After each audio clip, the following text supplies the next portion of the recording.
बिहार में floor test से पहले एक बड़ा खेला होने की उम्मीद है, होने की संभावना है। इसलिए मैं आपको बता रहा हूं कि बिहार में जीतन राम मांझी के सुर बदले नजर आ रहे हैं। श्रवण कुमार के, जो नीतीश कुमार के मंत्री हैं, मंत्री पद की शपथ लिए हैं, उनका भी सुर बदलता नजर आ रहा है। इसलिए लगता है कि बिहार में तेजस्वी यादव एक बड़ा खेला कर सकते हैं, नीतीश कुमार के साथ धोखा हो सकता है। इसलिए कि बीजेपी भी लगी हुई है कि कांग्रेस के जो 10 विधायक हैं वो बीजेपी में शामिल हो जाएं। फिर भी बीजेपी को अभी बहुत सारे विधायकों को जुटाना होगा, लेकिन तेजस्वी यादव को जो 8 विधायकों की जरूरत है, उसमें जो है अगर जीतन राम मांझी के 2 विधायक चले जाते हैं और तो मामला कुछ और हो सकता है। लेकिन जदयू विधायकों को तोड़ना मुश्किल है, और जदयू विधायक अगर टूट जाएंगे तो फ्लोर टेस्ट से पहले बिहार सरकार की स्थिति खराब हो जाएगी, बिहार सरकार गिर सकती है और फिर से चुनाव कराने की जरूरत पड़ सकती है, राष्ट्रपति शासन भी लग सकता है। लेकिन जदयू के विधायक जो हैं वो टूटने वाले नहीं हैं, इसलिए कि जदयू के विधायक जो हैं वो कट्टर माने जाते हैं, नीतीश कुमार को छोड़कर कहीं नहीं जा सकते हैं। टूटेगी तो कांग्रेस के विधायक ही टूटेंगे, राजद के विधायक भी कट्टर हैं, राजद के विधायक भी टूटने वालों में से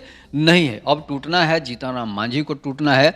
इसके बाद जीतन राम मांझी ही एक हैं जो टूट सकते हैं। मुकेश सहनी की स्थिति तो आपने देखा ही होगा, मुकेश सहनी का कोई बचा नहीं है, तो मुकेश सहनी इसमें कोई बोल नहीं सकते हैं। उपेंद्र कुशवाहा का कोई विधायक है नहीं, चिराग पासवान का एक विधायक है, तो चिराग पासवान का वो विधायक टूटने वालों में से नहीं है। इसलिए जो है चिराग पासवान एनडीए के साथ ही रहते हैं। तो फिर अब जो लोग कह रहे हैं कि खेला हो जाएगा, तो नीतीश कुमार को तोड़ना बहुत मुश्किल है। मुश्किल ही नहीं, नामुमकिन होता है कि नीतीश कुमार एक ऐसे मंझे हुए खिलाड़ी हैं जो सारे प्लान जो है सेट करके ही कहीं जाते हैं।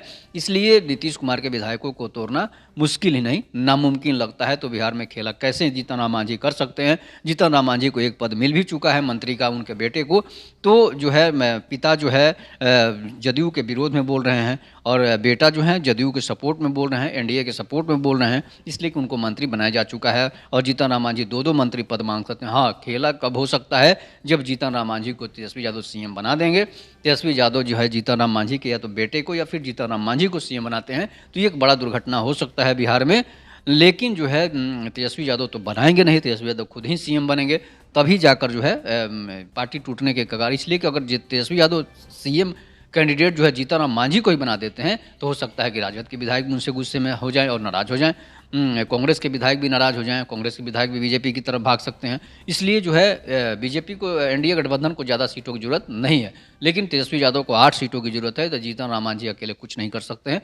तोड़ना है तो जदयू के विधायक अगर टूटेंगे तभी कोई कोई हो सकता है खेला, बीजेपी के विधायक टूटेंगे तभी खेला हो सकता है। लेकिन बीजेपी के विधायक जो राजद के खिलाफ चुनाव लड़े हैं वो कैसे टूट सकते हैं? ये संभव नहीं हो सकता, इसलिए कि सबका विचार जो है नीतीश कुमार से मेल नहीं खाता है। सब लोग का अपना स्वाभिमान है, नीतीश कुमार की तरह लोग स्वाभिमान नहीं बेच सकते हैं। उसी तरह जो है ये टूटना मुश्किल है। जिस तरह बीजेपी के विधायक नहीं टूट सकते हैं, उस तरह राजद के विधायक नहीं टूट सकते हैं। टूटने वालों में से हैं तो जदयू के ही विधायक टूट सकते हैं, कांग्रेस के टूट सकते हैं, जीतन राम मांझी के विधायक टूट सकते हैं। तो आप अब बताइएगा कि ये बिहार में खेला होना संभव है या फिर केवल हो हल्ला मचा हुआ है? इसलिए कि सामने लोकसभा का भी चुनाव है, तो जीतन राम मांझी को भी लोकसभा का सीट चाहिए, उपेंद्र कुशवाहा को भी चाहिए और मुकेश सहनी को भी चाहिए। तो इसलिए समझ लीजिए चिराग पासवान को भी चाहिए। तो ये टूटेगा पार्टी की नहीं टूटेगा, इसलिए कि 2 बड़े खेमे एक साथ हो गए हैं। जैसे जदयू एक बड़ी पार्टी है, बीजेपी एक बड़ी पार्टी है, तो बड़ी पार्टियों को तोड़ना मुश्किल होता है। इसलिए कि आने वाले लोकसभा चुनाव में जो बीजेपी की स्थिति होगी और राजद की स्थिति होगी, आने वाला समय बताएगा कि राजद के कितने सांसद जीतते हैं और एनडीए के कितने सांसद जीतते हैं। पहले भी आपने देखा होगा कि मात्र एक ही विधायक जो है वो, ऐसे सांसद जो हैं वो कांग्रेस के जीते हैं, बाकी 39 जो सांसद हैं वो बीजेपी और जदयू गठबंधन के जीते हैं। तो आप अपनी इस पर प्रतिक्रिया जरूर दीजिएगा, कमेंट करके जरूर बताइएगा कि बिहार में खेला कैसे हो सकता है, संभव है या फिर असंभव है। तब तक के नमस्कार, जय हिंद, जय भारत, जय श्री राम।